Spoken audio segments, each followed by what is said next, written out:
नमस्ते दोस्तों, welcome back to the knowledge explorer. तो आज की डेट है 23 जनवरी 2021। आज ही के दिन 1897 में नेताजी सुभाष चंद्र बोस यानी हमारे प्यारे काका और बंगाल के शेर का जन्म हुआ था। तो आज हम उनकी जिंदगी और राष्ट्र के लिए उन्होंने किए हुए कार्यों के बारे में आज हम बात करेंगे। चलिए शुरू करते हैं। अपने बचपन से ही राष्ट्र प्रेम से भरे हुए ऐसे नेताजी सुभाष चंद्र बोस ने महाभारत, रामायण जैसी पूरी प्राचीन जो हमारी सारी बुक्स है वो पढ़ डाली थी। बचपन से ही देश को आजाद करने का सपना वो मन में लेके बैठे हुए थे। इसीलिए 1939 में उन्होंने नेशनल कांग्रेस पार्टी ज्वाइन कर ली और उसके बाद उसी पार्टी का वो लीडर या हम कह सकते अध्यक्ष भी बन गए। पर 1940 में ब्रिटिश गवर्नमेंट ने उन्हें कैद कर लिया।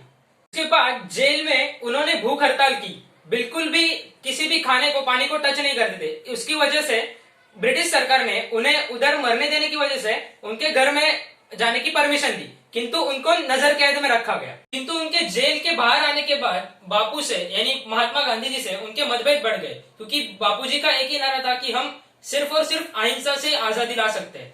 किंतु सुभाष चंद्र बोस ऐसा नहीं सोचते थे, क्योंकि पूरे विश्व में महायुद्ध के बिगुल बज रहे थे और अपने गांधी जी अहिंसा के मार्ग पर ही चलना चाहते थे। इसीलिए नेताजी सुभाष चंद्र बोस ने कांग्रेस से इस्तीफा दे दिया और अपना खुद के राष्ट्र निर्माण के लिए वो बाहर पड़ गए। नेताजी सुभाष चंद्र बोस की गांधी जी से बहुत ज्यादा अच्छी तालमेल रहता था, किंतु जब उन दोनों के विचार सरणी बदल गई, किंतु उनका लक्ष्य एक ही था। तो सुभाष चंद्र बोस ने गांधी जी को उनका ही एक डायलॉग बताया कि अकेले छूट जाओ किंतु सत्य तुम्हारे साथ हो तो कभी भी पीछे हटना नहीं चाहिए। सन्यासी का नाटक करके मौलाना की वेश में नेताजी सुभाष चंद्र बोस अपने बंगाल के घर से भाग गए, क्योंकि उनको रूस जाके रूसियों की मदद लेनी थी भारत को आजाद करने के लिए।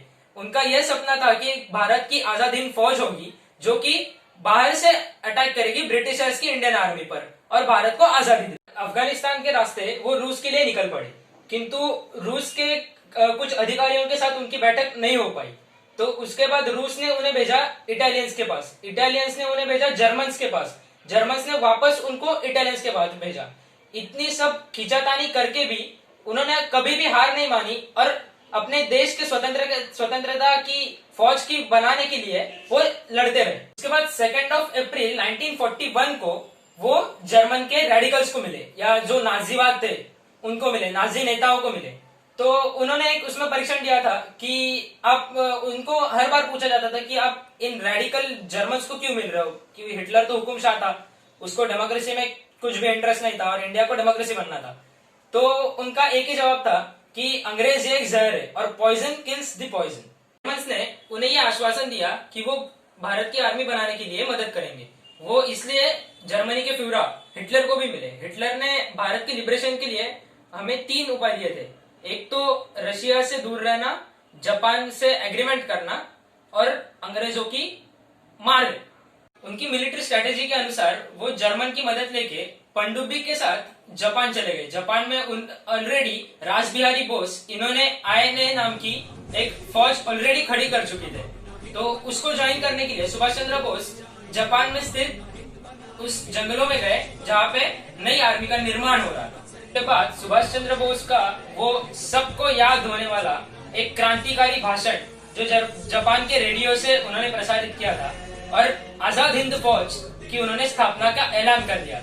आजाद हिंद सेना के रिक्रूटमेंट के टाइम एक ऐसा क्वेश्चन आया था कि हमारे भारत में तो आपको पता है कास्ट डिफरेंस कितने रहते हैं। तो उसी में उनका एक कोट किया हुआ एक सेंटेंस है जो मैं आपको अभी बताना चाहूंगा कि ब्राह्मण और शूद्र में लोग बोल रहे थे कि हम शूद्र लोगों के साथ हमारी आर्मी ब्राह्मण्स नहीं शेयर करेंगे, ऐसा सब बोल रहे थे। तो तभी उन्होंने बोला कि Brahmins, any wise man can be a Brahmin but not every Brahmin can be a wise man. So आपको इस सेंटेंस से ही पता चलता होगा कि वो कभी भी जातिवाद में या कभी पक्षपात में कभी उन्होंने विश्वास नहीं रखा, क्योंकि ये भारत की आर्मी थी, सेक्युलर और एक एजेंडे के लिए, अपने देश के लिए लड़ने वाली आर्मी। उन्हें आजाद हिंद सेना में कई लड़कियां पीछे न रह जाए, भारत की फ्रीडम फाइट में लड़कियां पीछे न रह जाए, इसलिए उन्होंने रानी लक्ष्मीबाई रेजिमेंट की स्थापना की, जिसकी नेतृत्व कर रही थी लक्ष्मीबाई पंडित। उन्होंने जापान की या फिर भारत की जो बंदी बनाई हुई लड़कियां थी, जो सैनिक थे, उनको साथ लेके इंडियन नेशनल आर्मी क्रिएट की। से मदद मिलने के बाद पूरी आयने चलो दिल्ली का नारा लगाते हुए भारत के तरफ मार्च करने पर पड़ी। उसके बाद मिलिट्री स्ट्रेटेजीज लगा के बहुत सारी आयने को उनकी मार्च में बहुत सारी तकलीफें उठानी पड़ी, किंतु वो अपने भारत माता के आजादी के लिए लड़ते ही रहे। सुभाष चंद्र बोस जी के एक भाषण में उनका नारा ये सबसे फेमस नारा है कि तुम मुझे खून दो, मैं तुम्हें आजादी दूंगा। तो अमेरिका के 1945 में अमेरिका ने हाइड्रोजन बॉम्ब डाले जापान पे, तो उस टाइम जापानों की पूरी मदद आनी बंद हो गई और जापान शरणार्थी होने के लिए तैयार हो गया। और इसी के बीच में अगर हमको जापानियों की मदद नहीं मिल सकती थी, तो सभी को ऐसा लगा था कि अभी आयने का तो कुछ फ्यूचर नहीं है। किंतु तभी भी नेताजी सुभाष चंद्र बोस ने हिम्मत नहीं हारी और अपनी आयने को वो सपोर्ट करते ही रहे। But at the same time 1945 में उनकी मिस्टीरियस डेथ हो गई या डेथ डिक्लेयर की गई, किंतु उनके डेथ के कोई एविडेंस नहीं मिले या कुछ नहीं। तो वो गायब हो चुके थे या एक्चुअल में उनकी डेथ हुई थी या उनको किसी पॉलिटिकल रीजन की वजह से गायब किया गया था, तो ये अभी भी एक मिस्ट्री ही है। किंतु 1945 के उनके जाने के बाद फिर आजाद हिंद सेना को पीछे हटना पड़ा, क्योंकि एक हमारे पास प्रॉपर लीडर नहीं था और हमारे पास कोई भी साधन सुविधा नहीं थी। और वो जापान के म्यांमार के जंगलों में हमारी आजाद हिंद सेना के बहुत बुरे हाल हो रहे थे, इसलिए आजाद हिंद सेना को पीछे हटना पड़ा।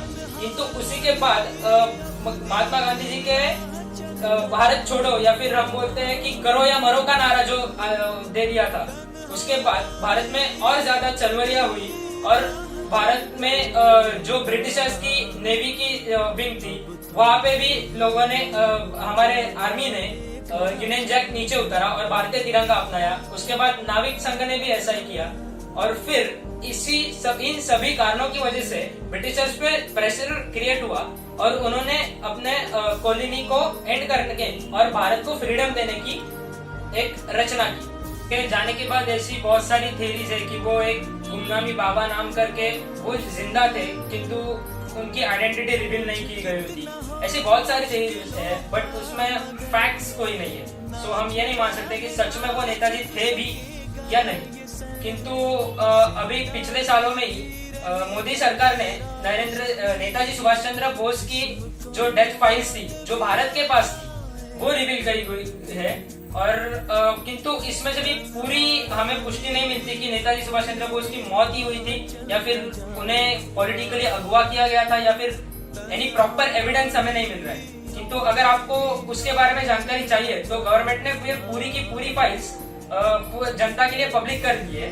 तो अगर आपको किसी को ये फाइल्स पढ़ने में इंटरेस्ट हो तो मैं नीचे लिंक डिस्क्रिप्शन में क्लिक ये दे रहा हूँ, तो आप जरूर जाके चेक कीजिए। ऐसे थे हमारे प्यारे काका नेताजी सुभाष चंद्र बोस, एक सच्चे नेशनलिस्ट और एक सच्चे हिंदुस्तानी जिन्होंने भारत की आजादी के लिए बहुत सारे काम किए। सो अगर आपको ये वीडियो अच्छा लगा हो तो लाइक शेयर सब्सक्राइब कर दीजिएगा। मेरे सारे सोशल मीडिया हैंडल्स नीचे लिंक किए गए हुए, उनको भी फॉलो कीजिएगा। वहां पे भी मैं उनके बारे में बहुत सारी चीजें अभी डालने वाला हूँ। मेरे ट्विटर हैंडल को फॉलो कीजिएगा, वहां पे भी मैं एक थ्रेड लिखने वाला हूँ मोस्ट प्रोबेबली। सो मैं मिलता हूँ आपको नई वीडियो में। Thank you. जय हिंद, जय महाराष्ट्र, वंदे मातरम।